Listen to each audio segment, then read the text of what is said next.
لله نحمده ونستعينه ونستغفره ونعوذ بالله من شرور أنفسنا ومن سيئات أعمالنا من يهده الله فلا مضل له ومن يضلل فلا هادي له وأشهد أن لا إله إلا الله وحده لا شريك له وأشهد أن محمدًا عبده ورسوله صلى الله عليه وعلى آله وسلم يا أيها الذين آمنوا اتقوا الله حق تقاته ولا تموتن إلا وأنتم مسلمون يا أيها الناس اتقوا ربكم الذي خلقكم من نفس واحدة وخلق منها زوجها وبث منهما رجالا كثيرا ونساء واتقوا الله الذي تساءلون به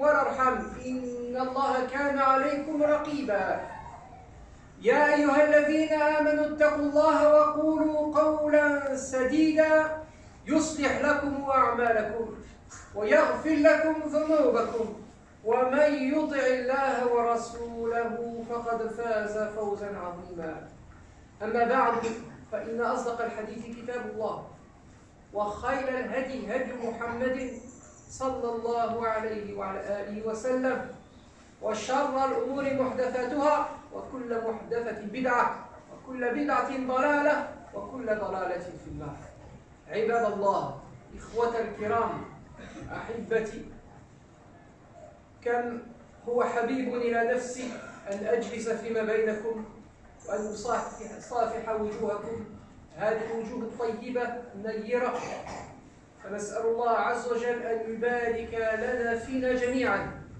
وأن يوفقنا جميعا لما يحبه الله تعالى ويرضى.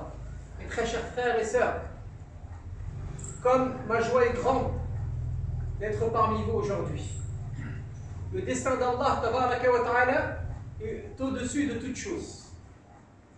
Car cette rencontre n'était pas permise, walakin Allah azza wa jal choisit. Il choisit à notre place. Et c'est lui qui nous guide, subhanahu wa ta'ala. Aujourd'hui, Inch'Allah tabaraka wa ta'ala, avant de vous rencontrer physiquement, c'est des cœurs, Inch'Allah, qui se rencontrent. Des cœurs qui s'aiment en Allah tabaraka wa ta'ala et qui s'unissent en Allah. Je sais mes très chers frères et sœurs que le prophète sallallahu alayhi wa sallam a commencé sa da'wa seul. Allah a descendu la révélation et puis il a appelé les gens à l'islam. Il a commencé seul par le soutien d'Allah tabaraka wa ta'ala jusqu'à ce que les musulmans soient la première religion au monde et que l'islam rentre dans chaque foyer. Et nous, on se doit de savoir comment le prophète sallallahu alayhi wa sallam reproduire le même chemin afin de connaître la réussite dans ce bas monde et dans l'au-delà. Le messager alayhi salatu wa salam a utilisé plusieurs méthodes. Parmi une de ces méthodes, celle dont on va parler ensemble aujourd'hui. Aujourd'hui, avec vous, je veux vous parler d'éducation. L'éducation, c'est un sujet primordial dans l'islam, essentiel. Et par l'éducation, je veux parler de deux choses. La première, c'est l'éducation bien connue des parents par rapport à leurs enfants. Les parents, pères et mères, qui prennent soin de leurs enfants, qui les éduquent. Mais il y a aussi une autre forme d'éducation. C'est l'éducation de la génération qui est plus grande envers la génération qui est plus petite. Même s'ils ne sont pas de la même famille, même s'ils ne sont pas de la même origine, même si tout les sépare, dès le moment où ils sont liés par l'islam, la religion plus grande a la responsabilité d'éduquer la génération plus petite. Quels que soient les enfants, peu importe d'où ils viennent, on a cette responsabilité. Et c'est ainsi qu'ont fait les pieux prédécesseurs, à leur tête les compagnons, radiyallahu anhum. Certains pensent que le temps qu'on pourrait dépenser dans l'éducation, c'est un temps perdu. C'est un temps qui n'est pas dans l'adoration concrète. Écoutez le prophète sallallahu alayhi wa sallam. Une fois, alors qu'il était avec ses compagnons, il a vu, les compagnons du prophète, sallallahu alayhi wa sallam, ont vu quelqu'un revenir avec sur lui des traces de fatigue. Il a dû travailler dans le champ. Et l'un d'entre eux a dit aux autres compagnons, لو كان هذا في سبيل الله. C'est-à-dire, si seulement cette fatigue, elle était le produit de quelque chose que l'on fait dans le sentier d'Allah. Si seulement cette fatigue, elle était le fruit de la lecture du Coran, le fruit de la prière, ou quelque chose qui ressemble à cela parmi les adorations. لو كان هذا في سبيل الله. Et le prophète sallallahu alayhi wa sallam apprend, corrige, éduque. Et il dit, من خرج لو خرج لأولاده صغارا فهو في سبيل الله ومن خرج لأبويه شيخين كبيرين فهو في سبيل الله ومن خرج ليعف نفسه عن المسألة فهو في سبيل الله. Le prophète sallallahu alayhi wa sallam dit, mais s'il est sorti et il a peiné, et il est fatigué pour ses enfants, ses petits-enfants, mais il est fi sabilillah. Et s'il est sorti pour ses parents et aider ses parents âgés, il se fatigue pour ses parents âgés, il est fi sabilillah. Et s'il est sorti pour se préserver et travailler et ne pas tendre la main en mendicité, mais il est fi sabilillah. Le prophète sallallahu alayhi wa sallam a corrigé la compréhension de fi sabilillah. Ça veut dire que le temps qu'on donne, qu'on accorde aux enfants, que ce soit les autres, ou que ce soit d'autres enfants dans l'éducation, dans la da'wah. Parce que la première étape de la da'wah, elle commence par l'éducation, notamment des enfants. Le temps qu'on va consacrer dans cela, ce n'est pas du temps perdu. Il est fi sabilillah, et on se rapproche d'Allah tabaraka wa ta'ala à travers cela. Plus que ça. أكثر من ذلك. النبي صلى الله عليه وسلم يقول من كانت له 3 بنات فأدبهن وكفلهن دخل الجنة. Le prophète sallallahu alayhi wa sallam dit, celui qui a 3 filles, Allah lui donne parmi ses enfants 3 filles. Il les éduque, il les prend en charge, il rentrera au paradis. Un compagnon il a dit à Rasulullah, et s'il a 2 filles? Le prophète sallallahu alayhi wa sallam dit, Dakhal al-Jannah. Lui aussi également. Et un autre dit, Ya Rasulullah, et s'il a qu'une fille? Et le prophète sallallahu alayhi wa sallam dit, Yadkhulu al-Jannah. Lui aussi. Donc l'éducation, non seulement c'est un acte qui fait qu'on est dans le sentier d'Allah, qu'on est dans le amal fi sabilillah, et c'est aussi un acte qui nous permet de rentrer au paradis. C'est pour ça que c'est un grand défi et une grande responsabilité qui incombe à chacun. C'est un grand fardeau sur nos épaules. Et nous, on doit relever ce défi de la meilleure des manières. Inch'Allah ta'ala. C'est quoi le tarbiya? C'est quoi l'éducation? Et qu'est-ce qu'on veut par cela? Est-ce que l'éducation, c'est de donner à manger à nos enfants, de leur donner à boire, de les habiller, de les emmener à l'école? Tout cela fait partie de l'éducation. Et on doit le faire, et c'est bien. Mais qu'est-ce qui est important dans la Ummah? Qu'est-ce qui est important de comprendre dans l'islam? C'est les ordres de priorité. Ce qui est le plus important, ce qui est le plus primordial. Si une personne d'entre nous laisserait son enfant jouer dans une maison qui va s'écrouler, qui est en ruine, qu'est-ce qu'on dirait de lui? Si quelqu'un d'entre nous laisserait ses enfants jouer dans une maison qui brûle, avec des flammes de toutes parts, qu'est-ce qu'on dirait de lui? On dirait tu n'es pas responsable. On dirait tu mets tes enfants en danger. On dirait tu es insouciant. On l'accuserait dans l'éducation de ses enfants. Mes très chers frères et sœurs, le plus important dans l'éducation, tout d'abord, c'est apprendre à nos enfants la religion.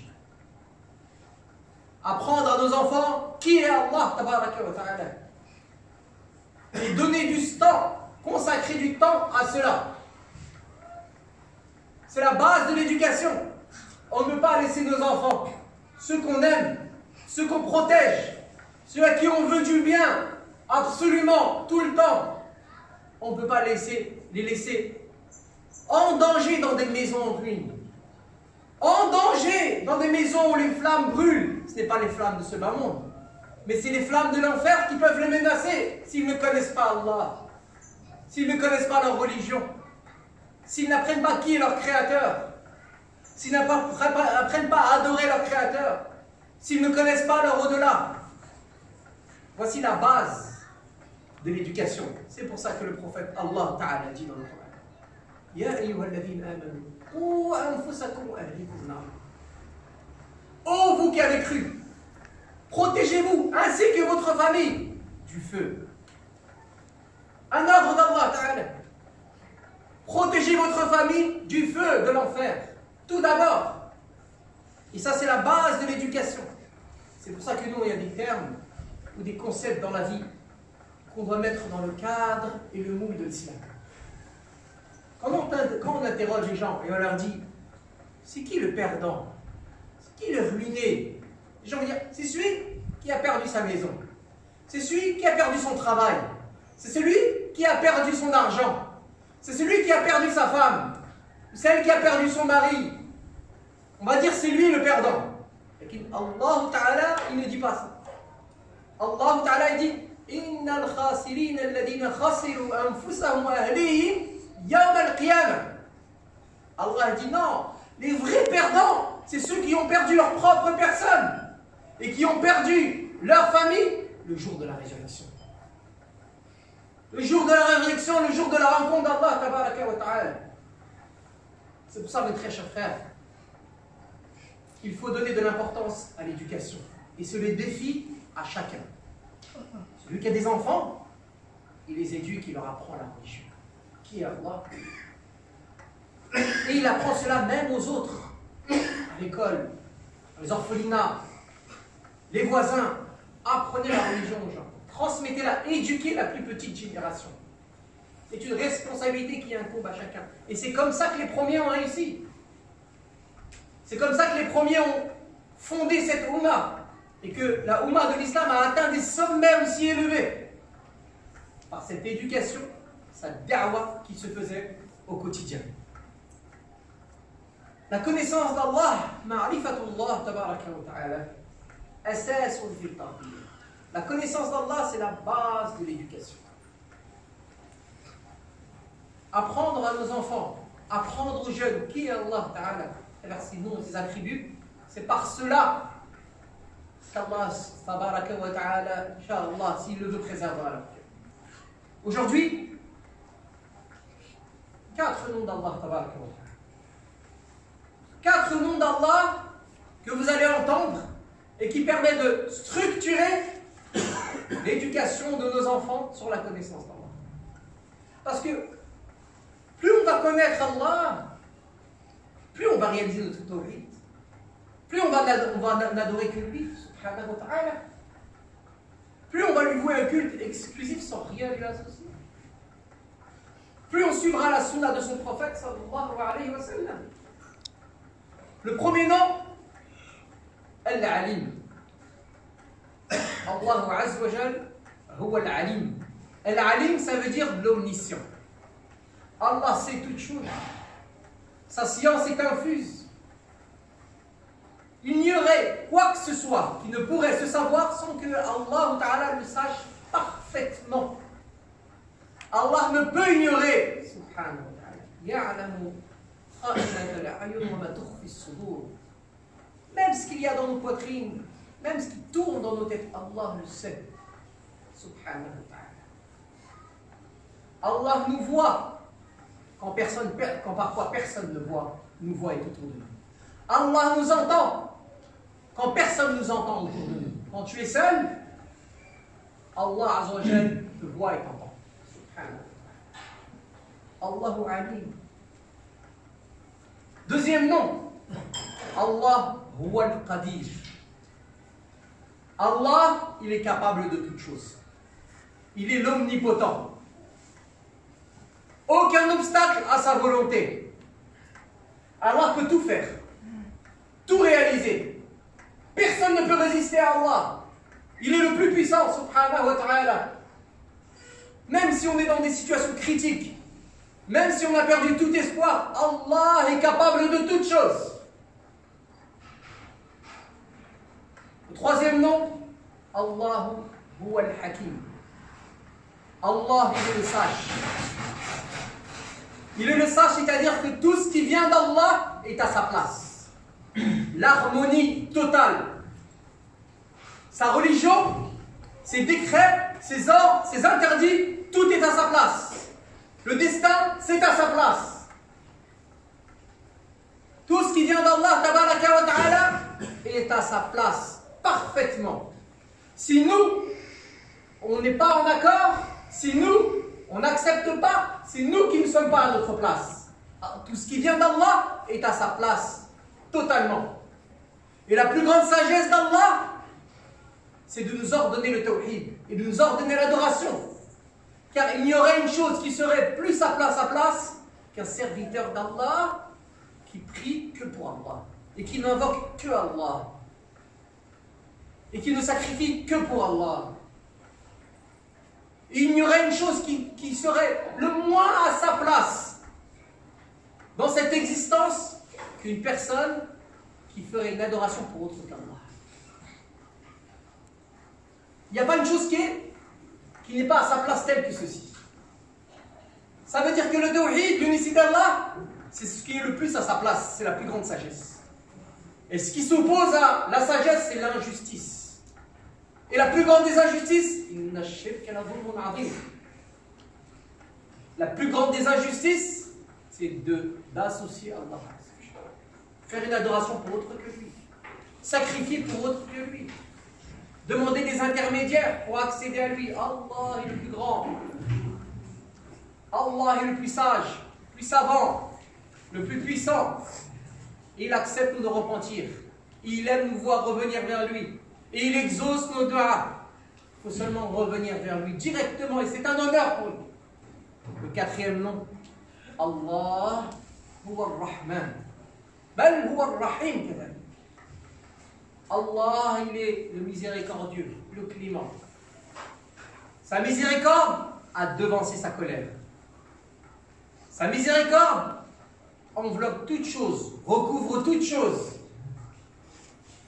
Allah Azza wa Jal, il a 100 miséricordes. Il en a descendu une dans ce bas monde et en a réservé 99 pour le deux.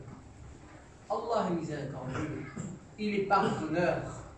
Il aime nous voir revenir vers lui en fondant d'humilité. Allah tabaraka wa ta'ala, il déverse sur nous cette miséricorde en permanence. En permanence. Quand on connaît Allah ta'ala et on éduque nos enfants sur ces bases-là et d'autres, qu'Allah Azza wa Jal, il est l'omniscient, il sait. Ta relation c'est avec ce Créateur, ta relation c'est avec ce Tout-Puissant, avec un Dieu qui sait toutes choses. Quand tu sais que ta relation est avec un Dieu qui est capable de toutes choses, personne ne lui résiste. Quand tu sais que tu adores un Dieu et tu es éduqué dès ton jeune âge à avoir une relation avec une divinité qui est sage, tout ce qui émane de lui à sa place. Le licite, le halal, c'est ce qu'Allah a rendu halal et il est bon pour nous. Le haram, mais c'est ce qu'Allah a décrété comme haram, car il est mauvais pour nous. Et cela, au-dessus de chaque terre et en dessous de chaque ciel. Peu importe où on est, Allah il est sage, il sait mieux que nous ce qui est bon pour nous. Quand on grandit comme ça, et on sait qu'Allah, il nous aime, il est miséricordieux, il veut du bien pour nous. Subhanahu wa ta'ala, il aime qu'on revienne vers lui. Quand on grandit avec ces noms d'Allah, le cœur est habitué à Allah et à avoir une relation. La base de l'éducation sur la foi est celle-ci. Une grande responsabilité qui nous incombe et c'est surtout pas du temps perdu. Allah. Que quelqu'un ne dise pas s'il doit passer du temps avec son enfant ou du temps avec les enfants des autres, avec des orphelins, avec des gens, dire ce temps-là j'aurais pu lire un peu le Coran, ce temps-là j'aurais pu faire ceci ou cela. Non, tu es fi sabilillah. Tu es dans l'adoration. Et بإذن الله تبارك وتعالى أقول ما تسمعون الحمد لله رب العالمين. Alhamdulillah, wa salatu wa salam ala rasulillah wa ala alihi wa ashabihi ajma'in.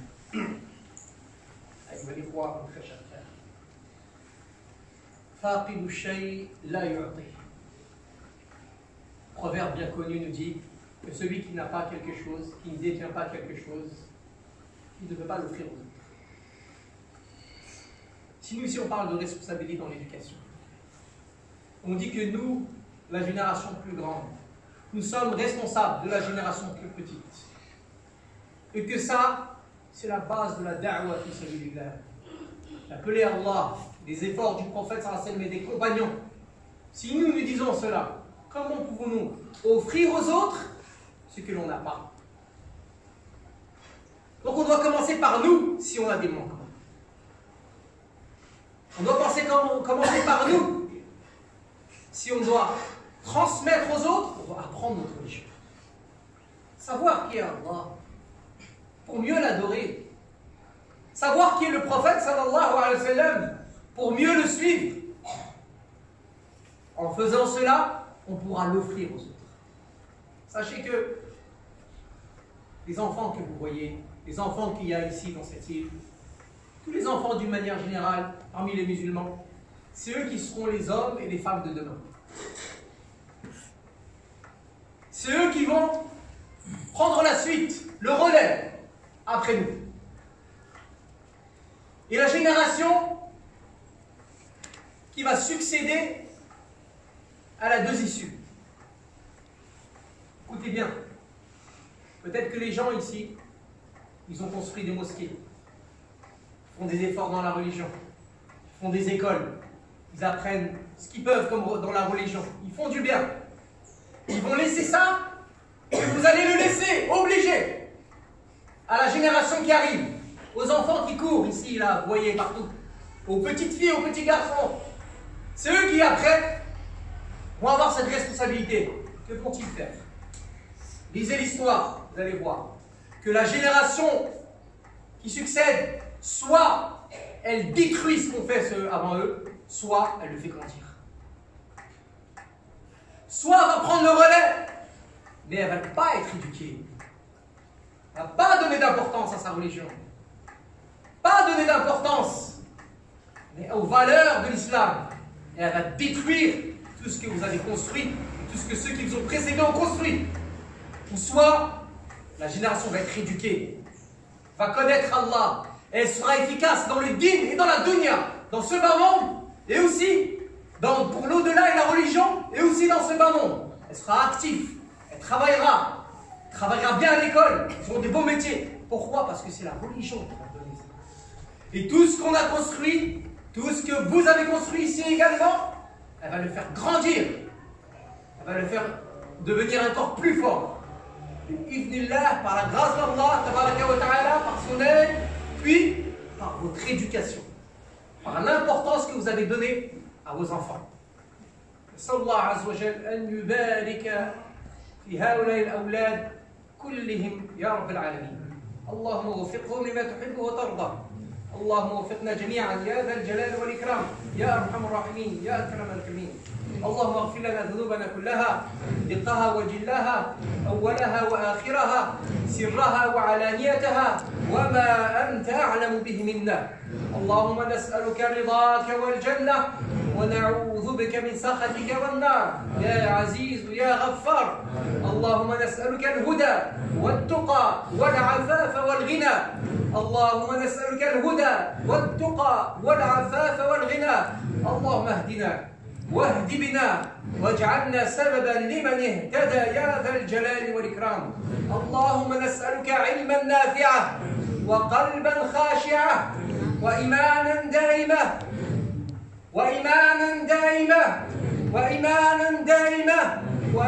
وشفاء من كل داء يا رب العالمين.